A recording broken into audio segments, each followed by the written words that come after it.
নিয়ে এসেছি ব্রেকফাস্ট বা ডিনারের জন্য বা লাঞ্চের সাইড ডিশের জন্য আলু বরবটির একটি দারুণ চটপটা রেসিপি। অনুরোধ তোমরা স্কিপ না করে পুরোটা দেখতে থাকো। তো হ্যালো বন্ধুরা, কেমন আছো? আশা করছি সবাই ভালো আছো। আমার চ্যানেলে সবাইকে স্বাগত। যারা আগে থেকে ছিলে এবং যারা নতুন এসেছো পাশে থাকার জন্য তাদের অসংখ্য ধন্যবাদ। প্রথমবার দেখলে চ্যানেলটিকে সাবস্ক্রাইব করার অনুরোধ থাকলো। দেখো, আমি বরবটি নিয়েছি প্রায় 300 গ্রাম মতো এবং সাথে নিয়েছি একটি আলু। তো বরবটির গোড়ার দিকটি কেটে নিতে হবে এবং তারপরে বরবটিকে মাঝারি আকারে ঠিক আধ ইঞ্চি সাইজের মতো করে কেটে নিতে হবে। তবে বরবটিকে আগেই ধুয়ে নিয়েছি, তাই এখন আর ধোবার কোনো প্রয়োজন নেই। এখন আলুটিকে ছাড়িয়ে নেব। প্রথমে আলুটির খোসা ছাড়িয়ে নেব এবং তারপরে আলুকে কেটে নেবার পালা। এখানে বরবটিকে যেহেতু লম্বা লম্বা করে কেটেছি, তার জন্য দেখতে ভালো লাগার জন্য এবং কুকিং টাইমিংয়ের জন্য আলুকেও একইভাবে কাটবো, অর্থাৎ আলুকেও লম্বা লম্বা পাতলা পাতলা করেই কাটবো, ঠিক যেমনটা আমরা আলু ভাজাতে কেটে থাকি। তো দেখো, ঠিক আলুকে আমি এইভাবেই কেটে নিচ্ছি এবং আলু কাটা হয়ে গেলে অবশ্যই আলুকে এমনি ফেলে রাখা যাবে না। সবাই জানো যে আলুকে ফেলে রাখলে আলু কালো হয়ে যায়, তাই আলুকে অবশ্যই ফেলে দিতে হবে জলে, ঠিক যেমনটা আমি ফেলে দিয়েছি। তো আলুকে জলে ফেলে দিলাম। এখন নিয়ে নেব একটা টমেটো এবং টমেটোকেও একই রকমভাবে লম্বা করেই কেটে নেব। প্রথমে টমেটোকে মাঝখান দিয়ে কেটে নিচ্ছি এবং তারপরে লম্বা করে কাটছি। দেখো, তবে এইখানে টমেটোর যেহেতু পিসগুলো একটু বড় বড় হচ্ছে, সেই কারণের জন্য টমেটোর এই পিসগুলো থেকেও আবার মাঝখান থেকে লম্বা লম্বা করে কেটে নিচ্ছি। ঠিক দেখে নাও কেমনভাবে আমি কেটে নিচ্ছি। এই যে ঠিক এরকম লম্বা লম্বাভাবে, যাতে প্রত্যেকটা সবজি দেখতে একরকম হয়, কুকিং টাইম একরকম হয়, সেই কারণের জন্য। তো বলতে বলতে টমেটোটাও আমি কেটে নিচ্ছি এবং এরপরে টমেটোটাও কাটা হয়ে যাবে। প্রত্যেকটি সবজি একই রকম কাটার কারণে দেখতে লাগে ভীষণ ভালো।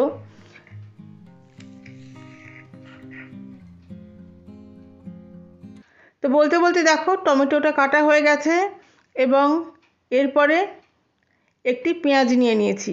এখানে একটি পেঁয়াজই যথেষ্ট। তো একটি পেঁয়াজকে দুই ধারটা কেটে নিয়েছি এবং খোসা ছাড়িয়ে নিয়েছি, ধুয়ে নিয়েছি এবং পেঁয়াজকেও এই লম্বা লম্বা পাতলা পাতলা করে কেটে নিচ্ছি। দেখতে দেখতে পেঁয়াজটাও আমার কাটা হয়ে গেল এবং পরিমাণটাও তোমরা একবার দেখে নাও। এরপরে নিয়ে নিয়েছি 10 থেকে 12 কোয়া রসুন। এই রসুনকেও কিন্তু কাটবো আমি লম্বা লম্বাই করেই। তবে একটা রসুনকে দুই থেকে তিনটে লম্বা করে, মানে পাতলা পাতলা লম্বা করে সেই হিসেবে কেটে নেব। দেখো, দেখতেই পাচ্ছ। তো দেখতে দেখতে রসুনটাও প্রায় কাটা শেষের দিকে এবং রসুনও কাটা হয়ে গেল। এখন গ্যাস জ্বালিয়ে দিচ্ছি এবং গ্যাস জ্বালিয়ে দেবার পরে একটি পাত্র বসিয়ে দিলাম। সেই পাত্রে এখন দিয়ে দেব কেটে রাখা বরবটি। বরবটি দেবার পরে তাতে দিচ্ছি অল্প পরিমাণে জল। এখানে বেশি জল দেবার কোনো প্রয়োজন নেই, খালি বরবটিটাকে আমাদের ভাপানোর প্রয়োজন আছে। এবং তাতে দিয়ে দিচ্ছি কিছুটা পরিমাণে লবণ। লবণটা দেওয়ার পরে অবশ্যই একটু মিশিয়ে দিতে হবে এবং একটু পরেই দেখা যাবে যে বরবটি ফুটতে শুরু করে দিয়েছে। 3-4 মিনিট কুক করলেই এখানে যথেষ্ট। 3-4 মিনিট পরে এটা যেই ফুটতে শুরু করে দেবে, তারপরে গ্যাসটিকে আমরা বন্ধ করে দেব, ঠিক যেমনটা আমি করছি। এবং গ্যাসটা বন্ধ করে দেওয়ার পরে এই বরবটিকে আমরা নিয়ে নেব একটি ঝুড়ির মধ্যে, অর্থাৎ গরম জলটি ফেলে দেব এবং কলের ঠান্ডা জল দিয়ে আমরা ধুয়ে নেব। এই পদ্ধতি অবলম্বন করলে বরবটির যে সবুজ রং সেটা বজায় থাকবে। তাই বরবটিকে এইভাবেই ধুয়ে নেওয়া হলো এবং এরপরে বরবটিকে ঝুড়ি দিয়ে জলটা ঝরতে দিয়ে দেওয়া হলো। এখন কড়াই বসিয়ে দিয়েছি, কড়াইতে দিয়ে দিয়েছি 2 চামচ মতো সর্ষের তেল। তেলের পরিমাণও খুব একটা বেশি নয়। তেলটা গরম হয়ে গেছে, দিয়ে দিয়েছি আধ চামচ কালো জিরে, একটা চেরা কাঁচা লঙ্কা এবং একটি ফাটানো শুকনো লঙ্কা। লো ফ্লেমে 20 সেকেন্ড মতো কুক করে নিয়েছি এবং এরপরে দিয়ে দিলাম প্রথমেই যে রসুনটি আমরা কেটেছিলাম, যে রসুনগুলি, সেই রসুনটি যেই একটু কুক হয়ে গেল, অর্থাৎ যে কাঁচা গন্ধটা চলে গেল, তারপরে দিয়ে দেব কেটে রাখা পেঁয়াজটা দেওয়ার পরে একটু নাড়িয়ে দেব প্রথমে, এবং নাড়িয়ে দেওয়ার পরে দিয়ে দেব বাকি জিনিস, অর্থাৎ পেঁয়াজটা যাতে তাড়াতাড়ি কুক হয়ে যায়। দিয়ে দিচ্ছি অল্প পরিমাণে লবণ এবং হলুদ দেবার পরে পেঁয়াজকে একটু নাড়িয়ে নেব, এবং অল্প একটু নাড়াবার পরেই পেঁয়াজটি হালকা হালকা যেই রং ধরে আসবে তখনই দিয়ে দেব আলুটি। এখানে পেঁয়াজকে লাল করে ভাজলে কিন্তু হবে না, তাই হালকা হালকা রং ধরলে পরেই আলুটি দিয়ে দিতে হবে, এবং আলু আর পেঁয়াজটি এই একসাথেই এইভাবেই এটা কষতে থাকবে, তবে গিয়ে ফ্লেভারটা ভালো আসবে।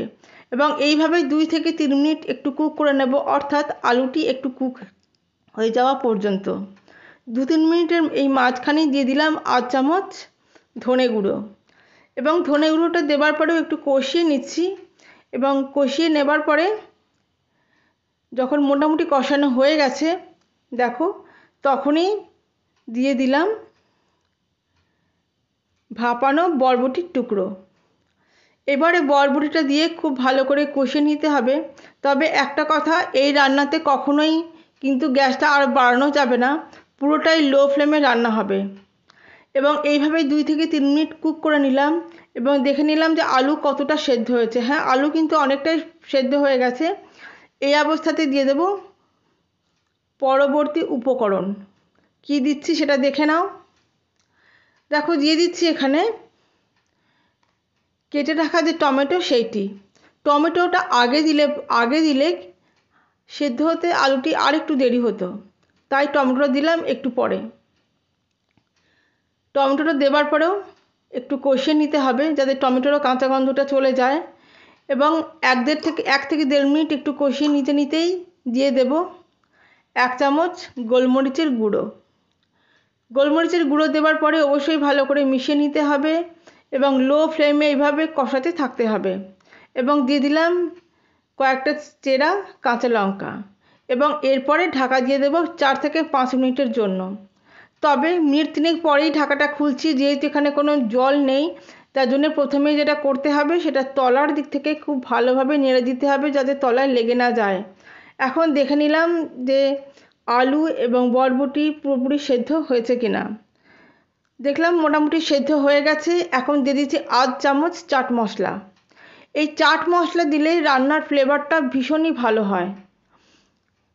তো চাট মশলাটা দেওয়ার পরে অবশ্যই ভালো করে মিশিয়ে নিলাম, এবং আরও মিনিট 2 জন্য ঢাকা দিয়ে দিলাম, অর্থাৎ টোটাল 5 মিনিটের জন্যই ঢাকা দিয়েছি। তারপরে ঢাকাটা খুলছি, এবং ঢাকাটা খুলে তলার দিক থেকে নেড়ে নিচ্ছি। তবে একটা কথা, এখানে আলু এবং বরবটি কচি বা আলুর কোয়ালিটির কারণের জন্য সময়টার একটু হেরফের হলেও হতে পারে, তাই সেদিকটা একটু মাথায় রাখতে হবে।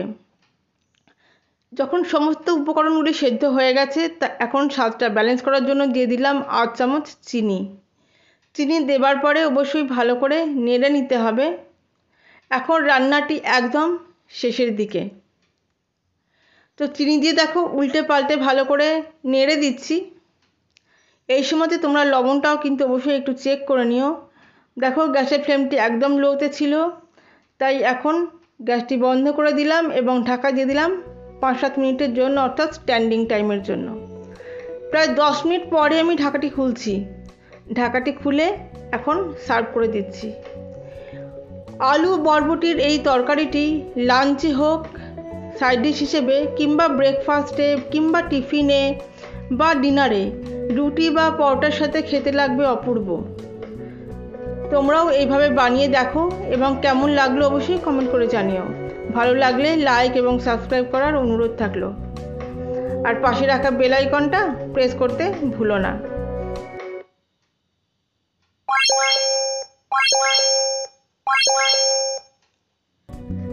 দেখার জন্য রইল অসংখ্য ধন্যবাদ। সবাই ভালো থেকো, আবার ফিরে আসবো নতুন কিছু নিয়ে।